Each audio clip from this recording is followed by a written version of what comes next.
Warahmatullahi wabarakatuh. Alhamdulillah, apa khabar semua Bapak Ibu, Tuan Puan, saudara sekalian di mana berada. Pak Haji mendoakan di petang-petangan begini Allah berikan kita kesihatan sambil kita merehatkan badan sedikit untuk mendengar kuliah bersama dengan Pak Haji. Terima kasih ya. Kuliah ni nak masuk kuliah yang keberapa? Ada yang ikut daripada mula atau tidak ya? Kuliah yang ke-6 ya. Ke-6, masya-Allah ya. Kalau ikut InsyaAllah boleh follow. Kalau tak ikut, kita putus-putus sikit lah ya, ada dot-dot-dot sikit. Tapi ikut insyaAllah boleh faham juga. InsyaAllah banyak ni yang bakal Pak Haji ceritakan pada hari ni. Buah kelapa ada. Ini cuka yang Pak Haji buat sendiri daripada apa kita panggil nira nipah. Nira nipah. Dia ni banyak nira nipah. Jadi sekarang ni mereka sukalah nak jual nira sebab nak keluar rumah tidak boleh. Jadi apa yang Pak Haji buat, beli nira ini tukarkan jadi cuka. InsyaAllah nanti akan kita bicarakan. Cumanya pada pagi ini seperti janji Pak Haji, iaitu untuk diagnosis. Iaitu pelajaran yang pertama yang telah kita belajar ialah kalau kita lihat merah sini merah belakang itu apa tandanya? Tandanya kolesterol tinggi. Tahap kolesterolnya tinggi. Apa? Iaitu low density lipoprotein, LDL. Tinggi. Berarti high density lipoprotein itu rendah. Jadi oleh sebab itu maka ada lemak yang bagus, ada lemak yang tak bagus ya dalam tubuh badan. Tetapi apapun yang Pak Haji nak sebutkan sini bahawa kesemuanya ini adalah ada keseimbangannya. Ada keseimbangannya dalam tubuh badan kita. Jadi oleh sebab itu apa yang Pak Haji nak sebutkan pada hari ini ialah bagaimana kalau ada merah-merah ini untuk nak reconfirm bahawa kolesterol tinggi, emosinya terganggu, cepat marah. Cepat marah. Petunjuknya kita tanya, adakah cepat marah sekarang ni? Apabila kita melihat di ujungnya berwarna merah. Dia kata, iyalah saya cepat marah sekarang. Sebab apa ya? Sebab kolesterol tinggi, ada darah tinggi, dan kemungkinan sudah ada masalah di jantung. Di jantung ni yang paling kita takuti ialah berlakunya di mana plak yang ada di dinding arteri yang dikenali sebagai arteriosklerosis. Bila jadi arteriosklerosis ini, dia jadi pengerasan kepada dinding arteri, menyebabkan bila masa saja boleh kena tekanan, dipanggil serangan jantung, heart attack, arteriosklerosis. Jatuh tiba-tiba, silent killer, dan tiba-tiba dalam keadaan ketawa lihat sepak bola sepak, pada ketika tersebut jatuh dan mati. Ketika sedang ketawa, mati. Soalannya yang betul, kalau orang itu suka ketawa, berarti kelemahannya di jantung. Kalau suka menangis, kelemahannya di mana? Di ginjal, di buah pinggang. Itu pengecaman dia. Orang yang ada masalah kelemahan di jantung, dia suka ketawa. Sebab apa ya? Sebab itu adalah antara kelemahan di jantung. Walaupun dia pemarah tapi suka ketawa. Jadi bolehkah kita tak ketawa ni? Tak, ketawa itu dikurangkan, senyum saja. Rasulullah itu kan kurangnya ketawa tapi banyaknya senyum.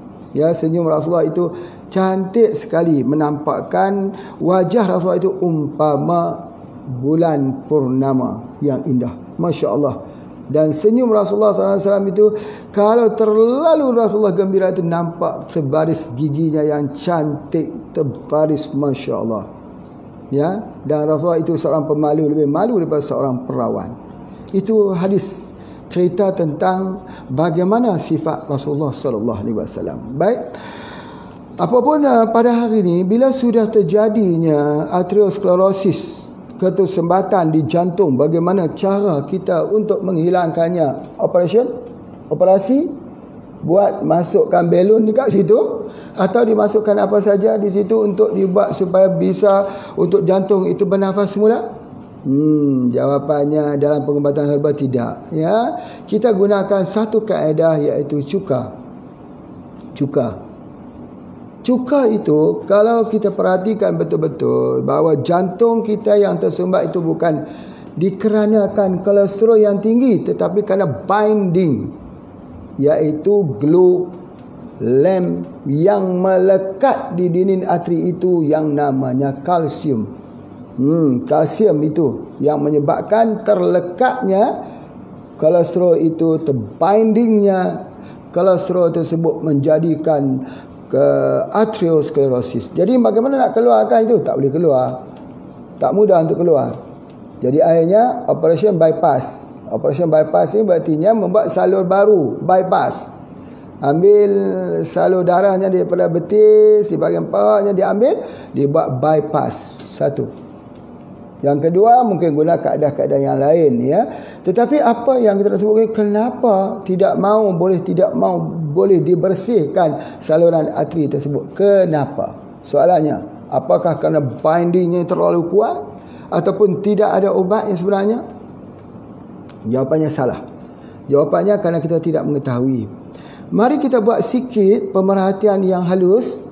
Kalau mereka yang pernah tinggal di kampung-kampung, ya, macam Pak Haji ni tinggal kat kampung, di mana ketika pagi kita masak air dalam ceret, guna dapur kayu. Mak kita lah, ya, yang masakkan itu. Lama kelamaan kita nampak di bawah ceret tersebut jadi warna putih, keras. Kita ambil sudu, kita kikis tak mau dia.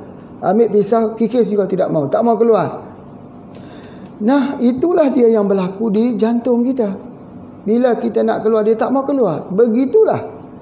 Bagaimana cara untuk mengeluarkan kerak yang melekat di situ, kalsium yang melekat di dasar ceret kita itu? Caranya, masukkan cuka. Masukkan cuka. Masya Allah.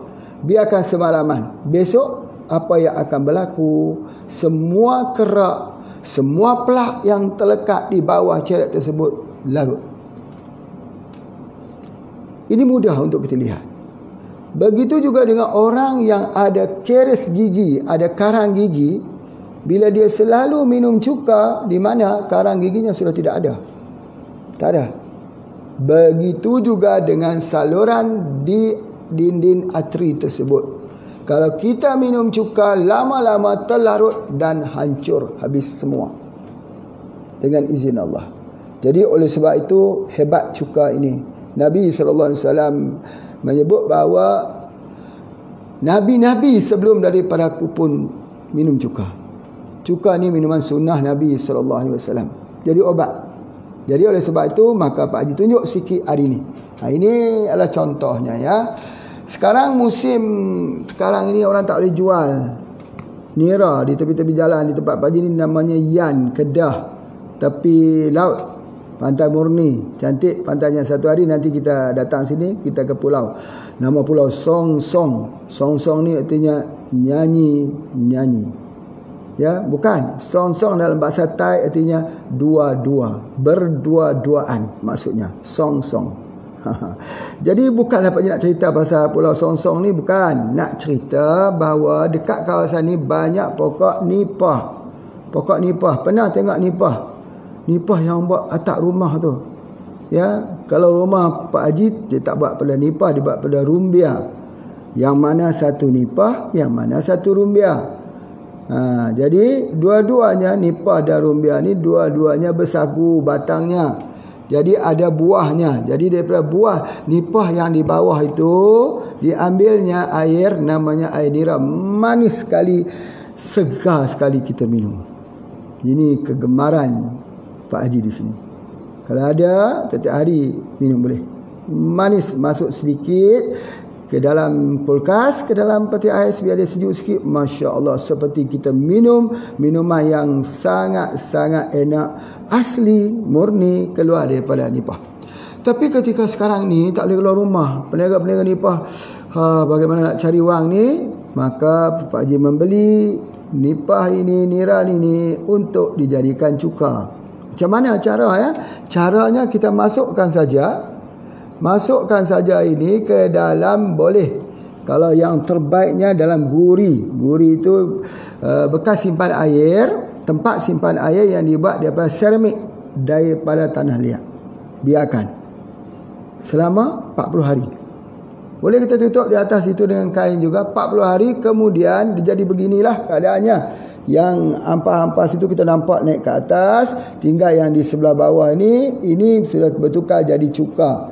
Cuka ini akan jadi keruh sikit kalau Pak Haji gunakan ini, gunakan bekas kaca ini, tempat kaca. Tapi kalau gunakan gurih daripada seramik, dia jadi jernih. Namanya cuka nipah.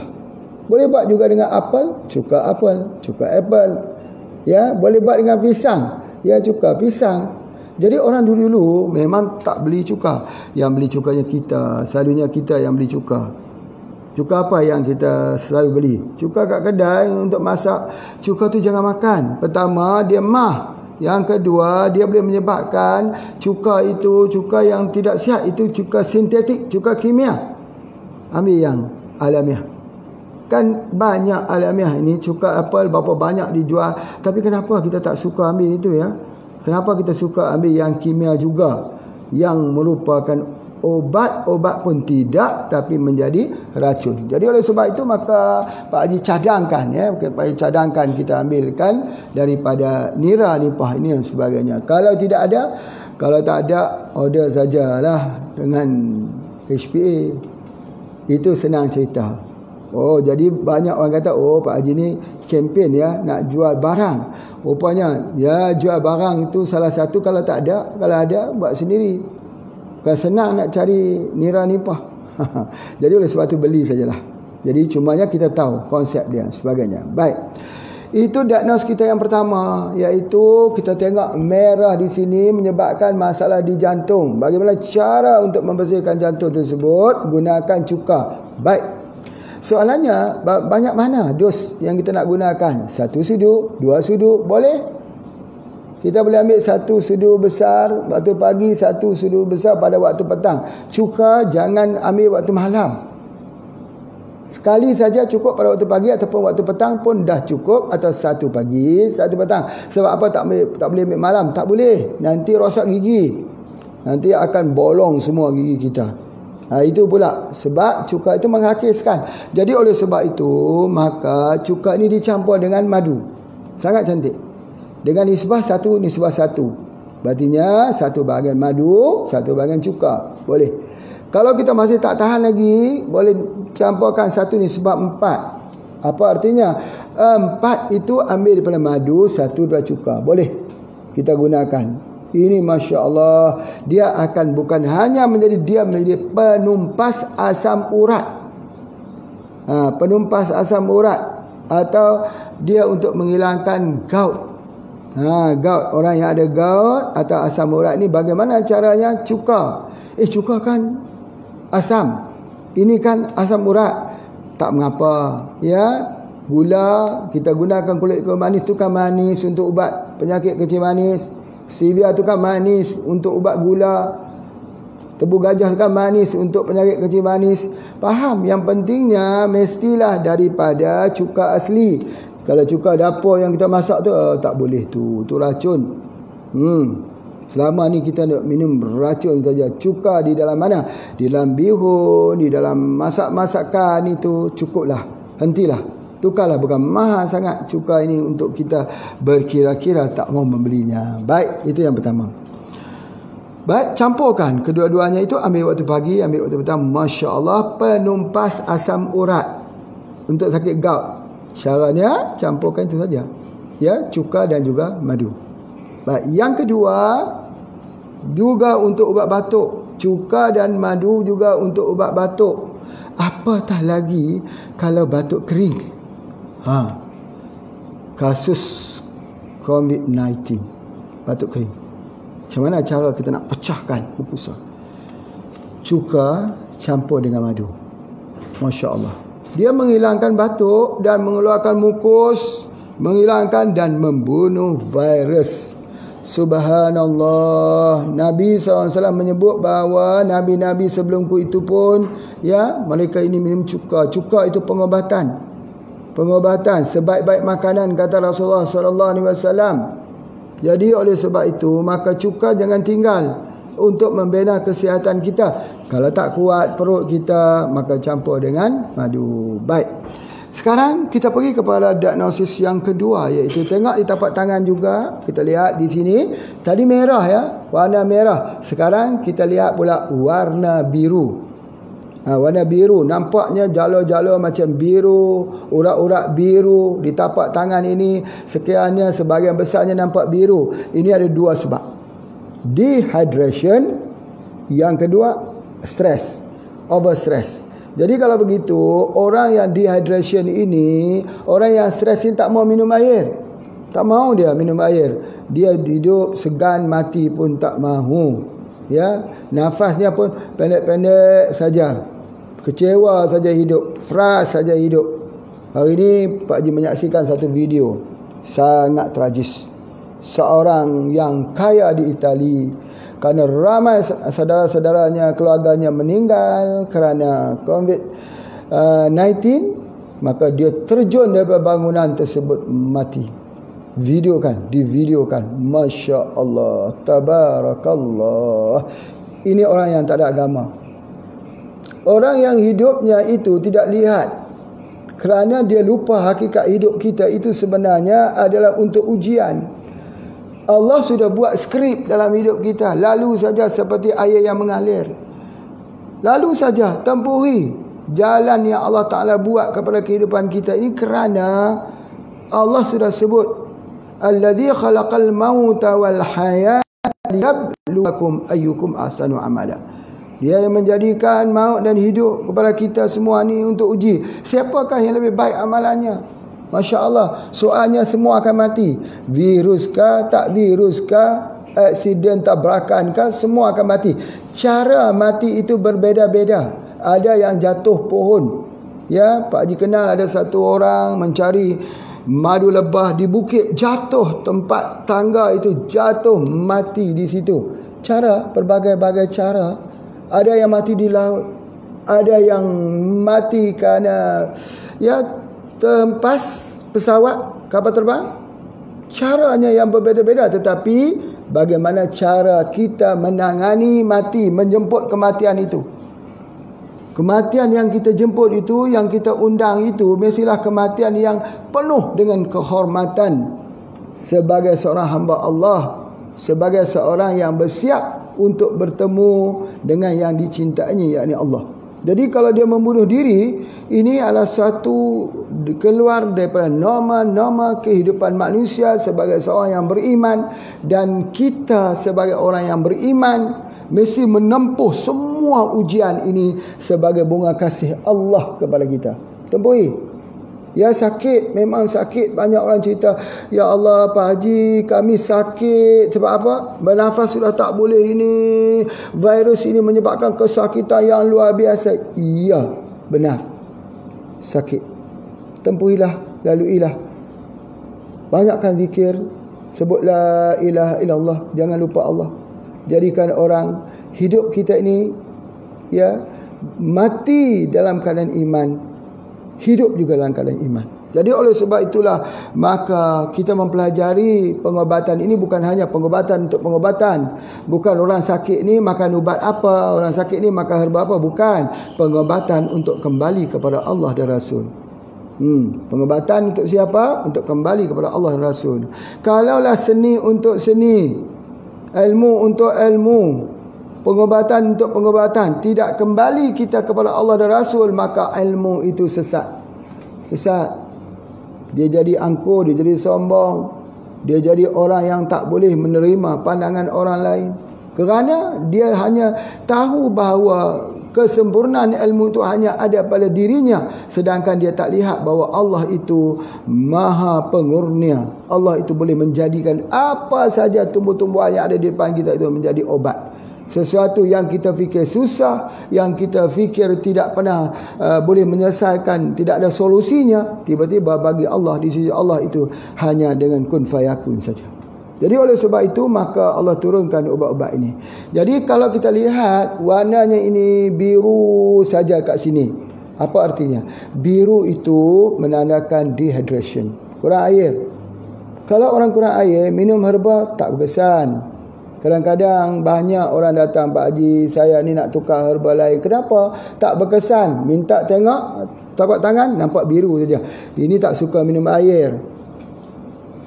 Masalahnya tak suka minum air ni tidak ada jawapan obat dalam herba. Herba ni tak boleh kalau darah kita kental. Dia kena darah itu cukup airnya.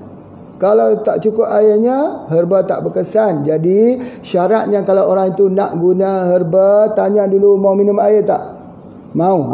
Baru boleh kita gunakan herba. Berapa banyak kita nak gunakan air sehari? Boleh sampai 2 liter. Boleh sampai 2,5 liter sehari. Kerana bila kita mengambil herba ini akan terjadi diuretik, banyak kencing. Makin banyak kita kencing, makin banyak kita minum air. Tapi soalannya, banyak juga orang tanya, saya minum banyak lah Pak Haji, kiranya malam tu minum, siangnya pun minum banyak, tapi kenapa kering juga, kenapa timbul juga biru-biru kat tapak tangan ni? Ya, kerana banyak minum, banyak kencing, banyak minum, banyak kencing, jadi tidak ada air juga.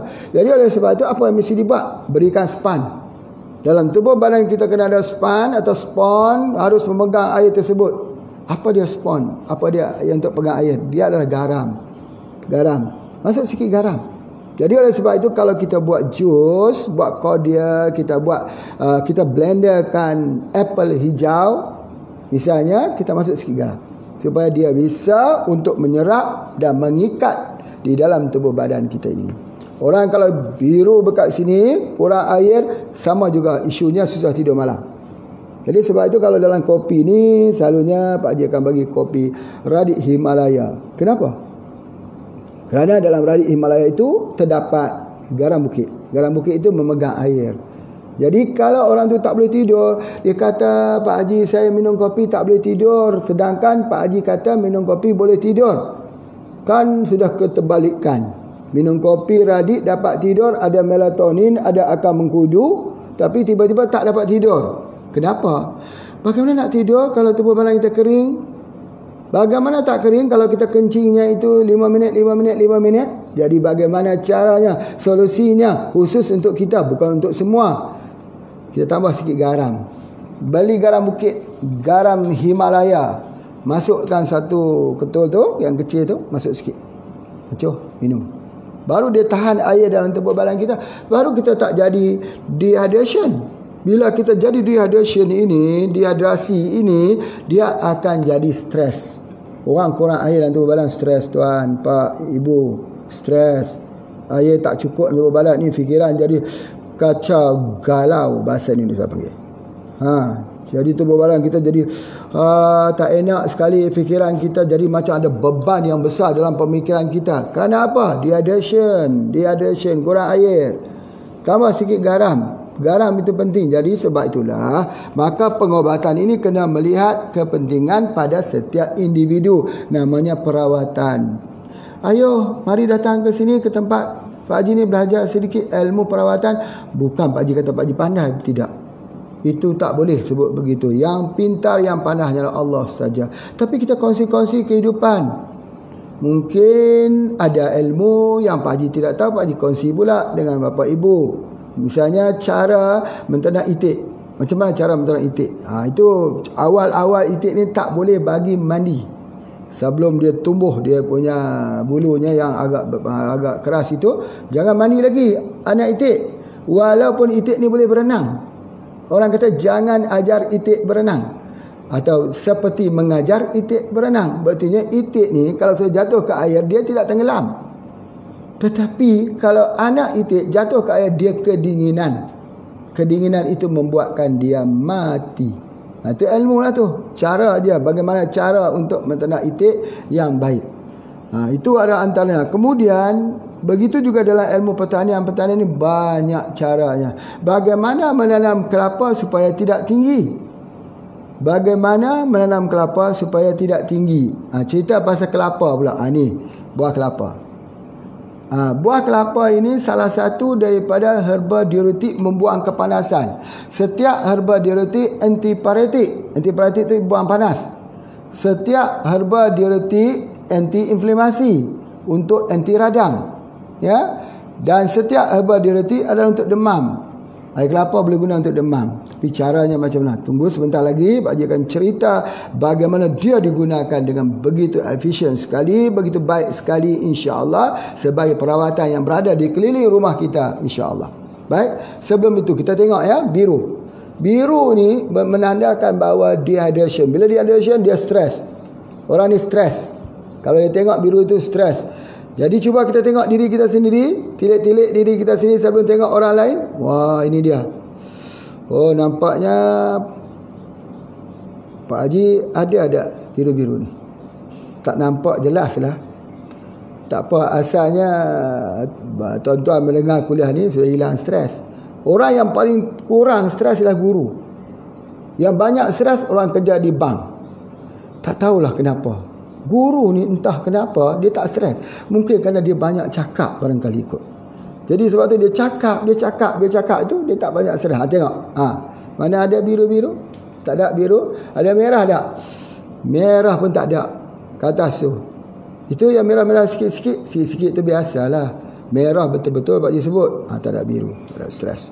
Jadi oleh sebab itu stres tu kadang-kadangnya pertama kurang air. Minum air banyak. Yang kedua, kalau kita minum kencing banyak, masuk sikit garam. Yang ketiga, stres ini ialah bila kita tak dapat tidur pada waktu malam. Mungkin panas, mungkin banyak yang kita fikirkan, mungkin banyak yang kita tak reda dengan takdir Allah. Ini pun stres juga. Stres kerana tak reda dengan takdir Allah. Kenapa begini? Kenapa aku jadi begini? Kenapa aku jadi begini? Di sini boleh Pak Haji ceritakan seorang yang pernah datang menemui dengan Buya Hamka. Dia stres sekali. Ternyata katanya kepada Buya Hamka, dia kata, saya sudah pun berqiyamul pada setiap malam, berpuasa Senin Khamis, tapi kenapa doa saya tidak dimakbulkan Allah? Saya minta tak dimakbulkan Allah. Kenapa? Dia tanya kepada Buya Hamka. Nampak pertanyaan itu stres sekali. Kalau boleh tengok tapak tangannya pasti biru tu. Pasti biru sebagainya. Apa kata Buya Hamka? Solat qiyam itu di mana? Di atas rumahmu sendiri? Ya. Rumah itu ada lampunya? Ya. Berpakaian ketika solat? Berpakaian. Kalau nikmat yang kecil itu belum lagi disyukuri, bagaimana mengharapkan nikmat Allah yang lebih besar? Kalau nikmat yang Allah berikan itu belum lagi sempurna kita syukuri, bagaimana mengharapkan nikmat Allah yang lebih besar? Kena ada rasa malu dengan Allah. Ya Allah, tak sempurna lagi aku mencintaimu, tetapi engkaulah sahaja yang bertahta di hatiku. Jadi oleh sebab itu kita sebutkan bahawa kadang-kadang kita ni hanya meminta tapi tak pernah melihat. Tak pernah melihat apa yang ada pada diri kita sendiri. Kita lihat ketika kita sedang makan-makan, walaupun makanannya tak enak, tapi ada orang yang tak boleh makan. Ketika kita tidur malam, ada orang yang tersengkar-sengkar nafasnya, tak bisa tidur. Sakit menggigit seluruh tubuh badan. Di mana syukur kita? Ketika kita sedang berada bersama dengan keluarga kita di musim begini, tak bisa keluar, menatap ahli keluarga kita, isteri, anak-anak kita. Pernahkah kita melihat ada orang yang sedang di karantina yang tak bisa lihat anak isterinya, doktor-doktor, para perawat yang sedang merawat yang tak bisa pulang? Bagaimana? Yang ada itu tidak disyukuri. Bagaimana mengharapkan nikmat Allah yang lebih besar daripada itu? Begitu juga alhamdulillah kita bersyukur, banyak orang bila sudah tinggal dekat rumah ni masak-masakan. Ya, masak bagus alhamdulillah, masak untuk suami yang tercinta, untuk keluarga tercinta. Bagus sekali masak. Tapi yang tak bagus ni di-share pula yang dia masak tu. Diviralkan pula dia masak itu. Ingat ya, kalau kita sudah share kepada orang, harus hantar juga ke rumah orang yang kita share itu. Kita tak boleh masak masakan kita makan, kemudian jiran kita tak makan yang kita share. Jadi kalau kita sudah share bersama teman kita 50 orang, hantar kepada rumah 50 orang foto share makanan yang telah kita tunjukkan. Itu adab namanya. Jadi sebab itu guru-guru kita mengajar, kalau memasak masakan baunya keluar daripada rumah, maka diberi sama jiran-jiran juga masakan tersebut, supaya itulah dia adab disebutkan. Bukan kita tunjuk saja gambar-gambar yang sebagainya. Jadi kita tunjukkan kerana mungkin ada di kalangan kita yang tidak ada keupayaan. Saya lihat rumahnya besar, masakan dia tidak ada wang. Belum tentu. Rumah besar dibina ketika ada wang. Ketika wangnya sudah tidak ada, rumahnya tak akanlah nak dirobohkan. Tapi dalam rumahnya tak ada wang. Jadi subhanallah, bagaimana dengan orang sakit yang bekerja sekarang tak bekerja? Saya ada teman-teman daripada saudara-saudara daripada Indonesia yang bekerja di Malaysia menghantar mesej kami, Pak, kerja harian. Tak bekerja ini berartinya kami tak tahu kami mau cari makan apa. Ya, begitu. Insaf, kita memikirkan ini semua saudara kita. Jangan fikirkan pada diri kita sendiri. Sebab itu kalau orang tanya kepada Pak Haji, kenapa belajar ilmu perubatan?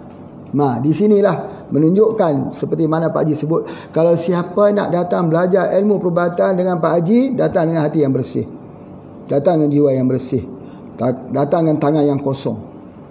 Jangan bawa perasaan sombong, jangan bawa perasaan yang telah terkontaminasi dengan tujuan untuk mencuri ilmu, untuk menjadi kaya dengan ilmu ini. Tidak begitu. Tak begitu. Tujuan kita belajar ilmu itu untuk pengobatan. Suatu hari kalaulah kita sakit, kita gunakan. Kalau tidak kita yang sakit, saudara kita sakit, kita yang ajarkan. Ajar daripada ilmu yang telah kita ketahui, yang sah, yang kita dengar. Ini Pak Haji mengajar ini dan sah. Bapa, ibu, tuan, puan boleh menggunakan kepada orang lain juga. Benar, insya-Allah. Jadi sebab itu tujuan kita belajar sesuatu ilmu itu bukan untuk ilmu, tetapi untuk ubudiyah lillahi wahdah, untuk ubudiyah kepada Allah yang esa. Supaya ilmu itu bila kita belanjakan, maka dia akan memberikan pulangan dalam bentuk pahala pada kita. Di suatu alam yang tidak ada gunanya harta benda, anak pinak semuanya bergantung kepada amalan yang kita lakukan. Itu sebabnya HPA, hadiah pemberian Allah, hidayah pemberian Allah. Itu dia antara HPA. Apa dia? HPA itu harapan paling akhir, harapan paling awal. Itu di antaranya. Jadi itu di antaranya. Jadi oleh sebab itu, maka apa yang Pak Haji nak sebutkan, bahawa bila sudah jadi stres begini, malabsorption. Apa tu malabsorption? Tak boleh serap, herba tak boleh serap. Kalau begitu, maka harus ditenangkan dahulu orang yang stres tersebut. Sebab tu dalam filosofinya, kita tidak boleh menjual orang yang tak nak membeli. Tak boleh memberi orang yang tak mahu. Itu konsep filosofi herba. Kalau dia tak mahu, kita tak boleh bagi. Walaupun kita kata SJ2 ini, Masya Allah, antivirus, cepat sekali. Saringan 1, saringan 2, saringan 3, lepas dengan mudah SJ2 saja.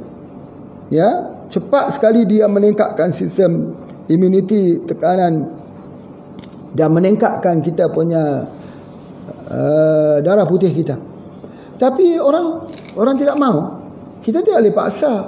Kita hanya boleh membawa kuda itu ke air, tapi tak boleh paksa kuda minum air. Betul kan? Begitu juga ini. Walaupun Pak Haji cerita bagaimana sudah masuk kuliah yang ke-6, tapi orang tak mau guna. Ya, tidak mengapa. Mungkin itu suratan takdirnya begitu. Tidak mengapa. Bagi mereka yang nak menggunakan, bismillah, dengan izin Allah, jaga. Pegang SJ2 ini dengan EP spray, embun pagi. Embun pagi itu sama juga dengan SJ2 sebenarnya, tapi dalam bentuk spray. Spray di bawah lidah. Supaya apa? Di dalam kerongkong kita. Sebab apa? Mudah diserap. Kalau anak-anak bagaimana? Spray dalam air. Kalau masih kecil, spray di mana? Di ubun-ubun kepala. Ya. Jadi kita spray itu, dia cepat bereaksi. Sebab dia antivirus. Antivirus. Ada orang kata, mana ada ubat antivirus lain daripada ubat kimia yang ada? Jangan kita menafikan kekuasaan Allah. Ya, jangan kita menafikan keupayaan yang Allah berikan kepada tanam-tanaman lain. Nanti bila kita sebut begitu, kita jadi kufur. Sebab ini bukan Pak Haji buat, bukan. Ini tumbuh-tumbuhan Allah yang buat. Berapa banyak ilmu kita? Kita hanya mengetahui vitamin A, B, C. Apa lagi? Vitamin D, E, F, G, H, I, J, K, L, M. Mana tahu lagi? Tak ada lagi. Ilmu manusia terbatas. Vitamin pun boleh dihitung. Vitamin A, B, vitamin C, vitamin D, vitamin E. Vitamin F-nya mana? Vitamin G mana? Vitamin H mana? I, J, K, L, M, O. Vitamin Y mana? Tak ada. Ilmu vitamin pun sedikit. Macam mana mau bicarakan? Sebab manusia tak menemui lagi. Kalau kita cakap pasal flavonoid, kita bercakap tentang beta carotin. Beta carotin. Bagaimana beta carotin? Mana alpha carotin? Mana carotin yang ada 500 carotin lagi? Dalam pokok lalang yang kita kata gulma itu, yang kita kata rumpai itu pun ratus ribu bahan aktifnya yang tak dapat kita kaji. Tak dapat kaji. Baru pokok lalang. Macam mana dengan pokok leban? Macam mana dengan pokok empedu bumi? Macam mana dengan pokok durian? Pokok durian pun jadi ubat. Ya. Durian nama saintifiknya Duriozebitinus. Nama saintifik durian jadi obat. Di mana obatnya? Masya Allah, daun durian saja. Kalau anak-anak demam, ramaskan daun durian itu di dalam air, buat kompres di bahagian kepala. Daun durian boleh, daun rambutan boleh. Aneh kan? Durian pun boleh, rambutan pun boleh. Ya, cuba. Bismillah. Tidak menyalahilah ilmu ni, insya-Allah, dengan hukum yang Allah ciptakan dalam tubuh badan. Jika buah durian, boleh tak kita jadikan ubat? Boleh. Ubat apa buah durian? Kulit durian. Kulit durian itu kalau dibakar jadi abu, ambil abunya, campur dengan air, buat pecahkan batu karang. Masya Allah. Abunya itu kalau orang dulu mandi dekat sungai, masuk lintah dalam perut, macam mana nak keluarkan? Abu durian. Subhanallah. Lagi apa lagi dia punya buah durian? Boleh tak? Boleh. Buat durian boleh buat ubat untuk makan, bagi enak. Buat cencaluk, buat apa lagi? Buat cencaluk pula, buat dia punya tempoyak sebagainya, boleh makan. Ya subhanallah. Jadi daripada kesemuanya itu jadi obat. Dan terdapat begitu juga dengan rambutan. Banyak sekali kegunaan bijinya. Biji rambutan disangrai, gorengnya tanpa minyak, buat jadi bubuk untuk sakit kencing manis. Biji durian saja, biji rambutan saja. Masya Allah, Masya Allah. Daunnya itu ya kita kompres untuk anak demam. Masya Allah. Jadi oleh sebab itu maka kita harus mengetahui bahawa Allah melengkapkan farmasi, green farmasi di luar sana, hutan-hutan, pokok-pokok, buah-buahan, haiwan-haiwan, semuanya untuk manusia sebagai khalifah Allah di atas muka bumi dalam lambang ubudiyah kepada Allah SWT. Syukur. Itulah kita lihat ayat-ayat Allah. Tengok pokok, tengok pohon, nampaknya Allah. Tengok awan yang beredar, bertiup angin, beralihlah awan, ingat Allah. Tengok air sungai yang mengalir, ingat Allah. Biar sampai ilmu itu mengalir menjadi sebuah rasa. Hari ini Pak terang sikit saja tentang ilmu rasa. Lihat apa benda semuanya penuh dengan doa. Itu saja. Ketika kita tengok mudah sekali halia zanjabil, ingat ya Allah, mudah-mudahan aku dapat minum air halia dalam syurga-Mu ya Allah. Lihat sungai, ya Allah, mudah-mudahan aku masuk dalam syurga-Mu yang Kau ceritakan tentang tajri min tahtihal anhar, cerita sungai yang mengalir di dalam syurga itu. Kita tengok awan, ya Allah, bawakanlah awan kegembiraan padaku, doaku diterima oleh-Mu ya Allah. Kita tengok langit yang terbuka, ya Allah, walaupun seluas langit ini dosa-dosaku padamu ya Allah, hapuskanlah ya Allah dengan bulan Sya'ban ini dan bakal menerima bulan Ramadan-Mu. Gitu.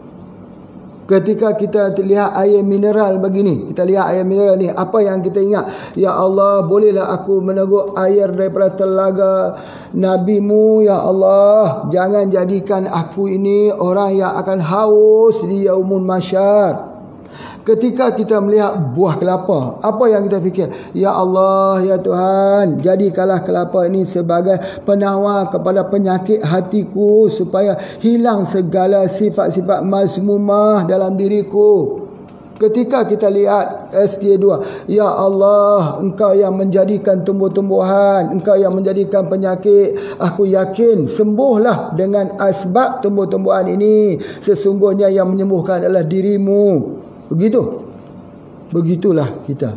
Jadi SJ2 ini kalau kita ambil dia, Masya Allah, biiznillah, Pak Haji percaya COVID-19 itu sembuh dengan izin Allah. Jadi hasil daripada itu, maka oleh kerana setengah kepada kita susah nak makan kapsul, sudah berada dalam keadaan yang sangat kritikal, maka Pak Haji buat embun pagi supaya kita semprot saja ke muka kita. Tengok macam Pak Haji buat macam ni, semprot setengah jam sekali mulut, masak tinggal sikit, atas sikit, di kepala sikit, bawah ya, dah macam tu. Subhanallah walhamdulillah wa la ilaha illallah, Allahu akbar. Subhanallah alhamdulillah wa la ilaha illallah, Allahu akbar. Subhanallah alhamdulillah wa la ilaha illallah, Allahu akbar. Ingat Allah banyak-banyak. Apa yang kita nak niat? Ya Allah, dengan herba yang Kau berikan ini yang dinamakannya embun pagi, dengan izin-Mu ya Allah, berlakulah kekuasaan-Mu, sembuhlah penyakit virus yang ada dalam tubuh badanku ini. Ini cara dia, ilmu itu dia amal. Bukan tanya, ini betul ke Pak Haji, sembuh ke tak sembuh? Pak Haji tak tahu nak jawab. Sembuh tak sembuh tu kan minallah, daripada Allah. Tapi daripada pengalaman Pak Haji, kalau orang tu bertawakal kepada Allah, biiznillah sembuh. Mudah begitu saja. Kan kita banyak saintis duk cari obat tak jumpa. Ini Pak Haji pakai spray begitu. Pak Haji tak kata mudah. Tidak ada benda yang susah kita tidak menyusahkan, yang mudah kita tidak permudahkan. Tetapi Pak Haji yakin dengan Allah. Itu saja. Yakin kepada Allah bahawa setiap apa juga pada perkiraan manusia susah, tapi pada sisi Allah tidak ada besar, tidak ada kecil, tidak ada stadium, tidak ada stage, tidak ada situasi. Bagi Allah boleh berlaku quantum healing. Apa nama quantum healing tu? Quantum healing tu boleh berlaku tanpa syarat. Tidak ada syarat. Kita berdoa kepada Allah, kita tak angkat doa pun Allah sudah mengetahui. Tetapi kenapa kita berdoa? Kita berdoa kerana kita mohon, kerana kita seorang hamba. Tapi kalau kita tak angkat tangan, tak menadah mohon kepada Allah, apakah Allah tidak mengetahui di hati kita? Allah mengetahui. Jadi ketika kita berdoa, ya Allah, Engkau yang mengetahui di hatiku, yang Engkau mengetahui apa yang akan ku doakan ini. Ya Allah, yang Engkau yang mengetahui yang di belakangku, Engkau yang mengetahui yang ke hadapanku, ya Allah. Maka aku pohon kepadamu, ya Allah, dengan sebesar-besar permohonan daripada hatiku yang paling dalam, ya Allah, hapuskanlah virus corona COVID-19 ini, ya Allah, daripada sekalian umat Islam. Begitu. Ketika kita mohon itu, bayangkan kebesaran Allah. Bayangkan kebesaran Allah, bahawa Allah SWT itu yang memberikan kita, ya, memberikan kita kesembuhan. La shifa'a illa shifa'uka. Baik, jadi oleh sebab itu kita boleh guna ini. Namun begitu, selain daripada SJ2 ini, ada juga ini dikembarkan dua. Tapi kalau tak dapat SJ2, ada ini pun dah cukup. Dapat yang ni cukup, kalau atau ada yang ni pun dah cukup. Ambil terbetulan saja. Tetapi kalau ambil yang ini, maka Pak Haji cadangkan, buka kapsulnya. Ingat ya, seperti mana yang Pak Haji ajarkan bahawa alam ini bergetar. Hati orang beriman itu bergetar bila dibaca ayat-ayat suci Allah, dia bergetar. Jadi oleh sebab itu maka kita kena buat getaran, vibration. Iza zulzilatil ardu zilzalaha. Kita buat getaran. Getaran ini tengok. Ambil dia punya satu kapsul, banyak ni. Banyak, jangan risau, sempat sembuh. Ambil satu kapsul, satu pun dah cukup dah. Buka kapsulnya dalam ni. Buka begini, tak perlu air panas kalau macam ni. Kita buat getaran, vibration. Kita masukkan ni di sini. Lepas kita masuk, ya. Kemudian kita baca suratul Fatihah. Fatihah, Al-Fatihah pembuka, Al-Fatih pembuka. Jadi kita membuka semua dalam penyembuhan. Asy-syifa, yakni Allah. Penyembuhan itu minallah, daripada Allah. Baca suratul Fatihah. Baca. Bismillahirrahmanirrahim. Alhamdulillahirabbil alamin arrahmanirrahim maliki yaumiddin iyyaka na'budu wa iyyaka nasta'in ihdinas siratal mustaqim siratal ladzina an'amta 'alaihim ghairil maghdubi 'alaihim waladdallin. Amin. Hembuskan perlahan-lahan. Tak perlu hembus kuat, ya. Subhanallah. Kemudian kita tutupkan macam ni. Kemudian kita goncang dia sebanyak 50 kali. 1, 2, 3, 4, 5, 6, 7, 8, 9, 10, 11, 12, 13, 14, 15, 16, 17, 18, 19, 20, 22, 23, 24, 25, 26, 27, 28, 29, 30, 31, 32, 33, 34, 35, 36,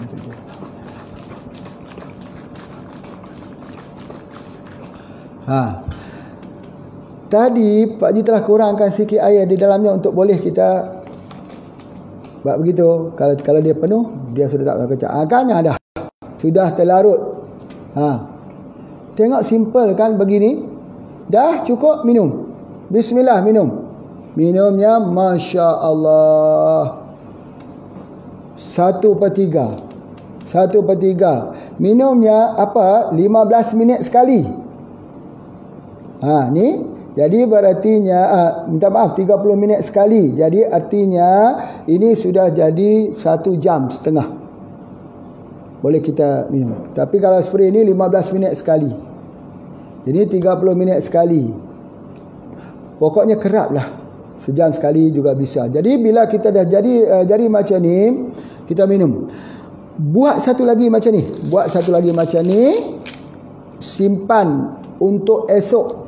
Simpan untuk malam 1, simpan untuk esok 1, simpan untuk lusa 1, simpan. Satu hari kena ada 3 ni. Atau 5 atau 7 simpan. Tidakkah jadi fermentasi? Tidak. Tidakkah jadi masam? Tidak. Tidakkah jadi rosak? Tidak. Sebab dia sendiri antivirus. Kalau dia rosak, dia tak antivirus. Jadi yang keluar ada lendir. Besok nampak kudin ada lendir. Lendir? Kenapa ada lendir begitu? Apakah kerana fermentasi?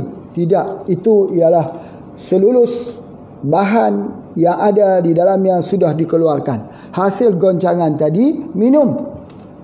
Biiznillah, 1 ni pun sudah cukup. Kalau kita makan 3 habis begitu saja, belum sempat diserap oleh tubuh badan. Buat macam ni saja, begini. Cuma kita simpan. Nanti sejam lagi ada 1 botol yang kedua kita simpan. Subhanallah, tak masuklah. Saringan kedua pun sudah dah lepas dah. Saringan pertama positif, kedua negatif. Itu dia antaranya cara dia.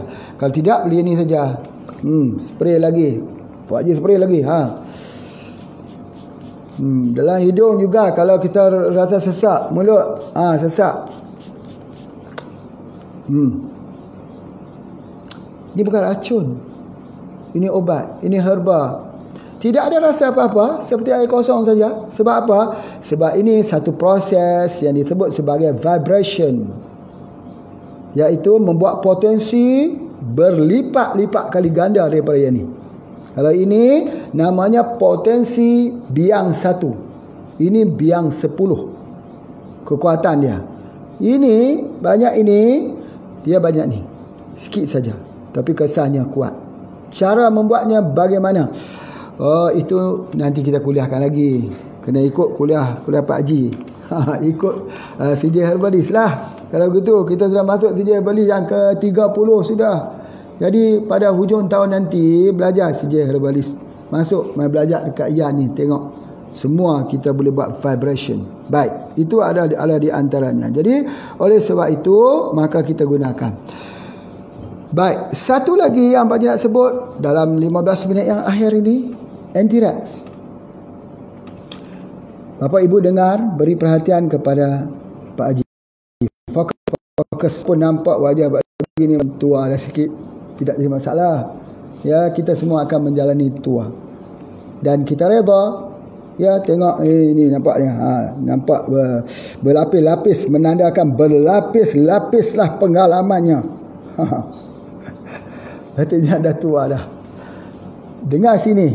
Kalau yang tadi 45 minit tadi tak dengar sebab mengantuk dan kurang minat, saja nak dengar sikit-sikit je. Tapi yang ni kena dengar. Minat ke tak minat kan kena dengar. Sakit dia tekak. Kena serangan virus perih. Susah nak hilang. Sangat susah nak hilang. Akhirnya daripada sakit perih tu tersebut dia akan jadi semakin serius, baru dia pergi pneumonia ke paru-paru. Tak mau dia. Tapi ini bukan amandel ya. Kalau amandel semalam Pak Haji dah cerita dah. Kalau tonsilitis iaitu kita gunakan sambiloto. Ini sakit tekak kerana virus. Cara dia paling mudah. Subhanallah, iaitu kita ambil anti-rex. Ini tidak boleh terlawan dengan ubat-ubat kimia. Pak Haji berani untuk mencoba. Anti-rex ni, satu kapsul ni hilang sakit tekak. Virus, ya virus. Ambil ni, ya itu di antaranya. Kemudian kita bukakan dia ke dalam air kelapa. Buka dalam air kelapa. Ni air kelapa ni tuangkan ke sini. Ini adalah air kelapa ni. Jadi itu di antaranya. Lepas tu kita aduk. Orang kata Pak Haji perlu sendok kayu, secang, sepang. Oh bagus, alhamdulillah. Hari ni Pak Haji tak ada, ni ada yang ni je. Okey. Maaf lah. Kita aduk begitu. Ni. Ini orang ubat santau dahulu. Orang-orang tua-tua dulu ubat santau. Tahu tu santau apa? Santet. Muntah darah tak apa, racun. Bakteria. Racun tikus, bakteria pada tikus E. coli, bakteria yang ada pada ayam, pada sayur-sayuran, bakteria pada seafood, makanan laut, boleh muntah darah. Tapi yang Pak Haji nak bagi tahu ya, sakit tekak tadi, tidak ada lagi obat yang lebih cepat daripada ini. Bismillah. Buat begini, minum. Tengok, ampas dia, kita biarkan dia ke bawah. Anti-rex sini ampasnya, biar dia ke bawah sampai dia agak sikit jernih begitu. Nampak dia makin jernih. Ini ilmu santau. Digunakan untuk virus, digunakan untuk sakit dalam tekak. Buat air kelapa banyak. Macam mana kalau tak ada air kelapa? Tak ada air kelapa, air biasa saya, air mineral, boleh. Apakah boleh kami campurkan dengan air daripada SDA2? Tak boleh. Ni sifat dia lain. Ni sifatnya lain. Tengok sifat dia, dua sifat. Ini warna dia lain. Ni warna dia putih. Ya. Ingat dah apa yang Pak Haji sebut dulu. Yang bersifat putih adalah untuk immunity. Immunity putih. Itu di antaranya. Baik. Kemudian kita minum. Bismillahirrahmanirrahim. Kita pun minum. Ya, bismillahirrahmanirrahim. Minum. Sikit manis lah. Memang sedap air kelapa ni, memang sedap. Ya, yang penting sedap. Obat-obat jugalah, tapi yang sedap tu kena ambil perhatian. Sikit lagi minum.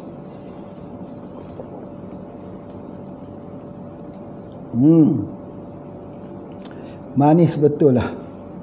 Air kelapa ni dia guna POC barangkali. guna POC. Tuan-tuan pernah tengok tak dia punya POC? POC tu memaniskan buah. Ya, subhanallah. Sampai dia macam tu nampak jernih. Minum.